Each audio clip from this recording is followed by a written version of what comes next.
Le ministère des Affaires étrangères et européennes accueillait ce mardi 25 janvier la conférence de presse de clôture du cinquantenaire des indépendances africaines en France. Après une année de manifestations et d'événements en France et dans les 14 pays africains célébrant le cinquantenaire de leur indépendance, Jacques Toubon, secrétaire général du cinquantenaire, nous livre son souvenir le plus marquant. J'ai été très impressionné par les défilés civils et militaires qu'à chaque occasion auxquels j'ai pu assister dans les différents pays, qui étaient tous marqués de l'affirmation d'une fierté nationale, de l'existence d'un sentiment national très fort, et en même temps qui témoignait en quelque sorte de l'existence au monde, 50 ans après, de ces États qui sont à la fois fragiles et, vous le savez tous, absolument déterminants sur la face de la planète. Bien plus qu'un simple anniversaire, ce cinquantenaire a été marqué par une diversité d'actions.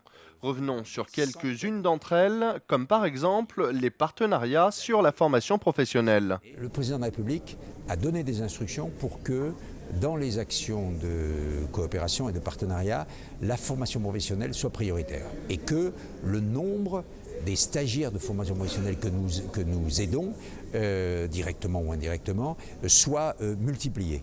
Eh bien, voilà un exemple il va falloir continuer ça naturellement sur beaucoup d'années, mais nous savons que la formation au métier des jeunes Africains est absolument essentielle. Sur ce sujet, l'AFPA participe au développement des dispositifs de formation professionnelle, avec d'ores et déjà des avancées dans différents pays. Alors, il y a des grands pays qui avancent très concrètement, comme le Gabon, qui est en train de mettre en place un plan national sur le développement de la formation professionnelle et qui interroge les partenaires sociaux, les entreprises, les interlocuteurs comme l'AFPA. Il y a un pays comme le Mali qui bénéficie, comme les autres pays d'ailleurs, de différents bailleurs de fonds, de financement de différents bailleurs de fonds, et qui met en place des actions concrètes, locales, régionales, pour répondre aux besoins régionaux et locaux, et c'est une initiative extrêmement intéressante de développement de dispositifs de formation professionnelle régionaux.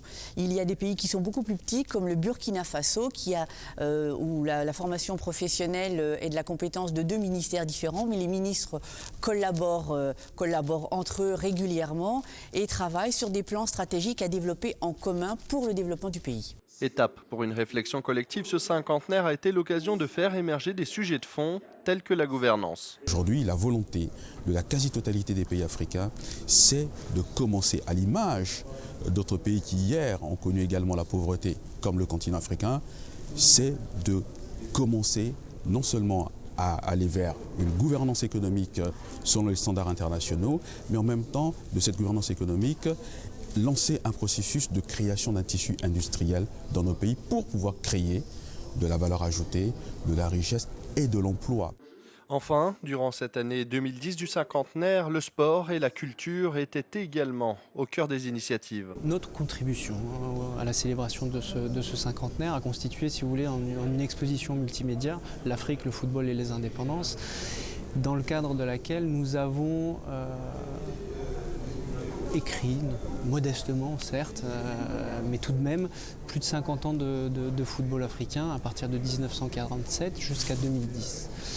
Ce travail, si vous voulez, s'est inscrit dans une démarche de transmission, de valorisation du patrimoine immatériel sportif africain qui, aujourd'hui, au même titre que d'autres secteurs d'activité, mériterait qu'on se penche davantage là-dessus, notamment au niveau des institutions. L'année 2010, en effet, nous a conforté justement dans notre projet d'ouverture de l'espace Pamoja à Paris.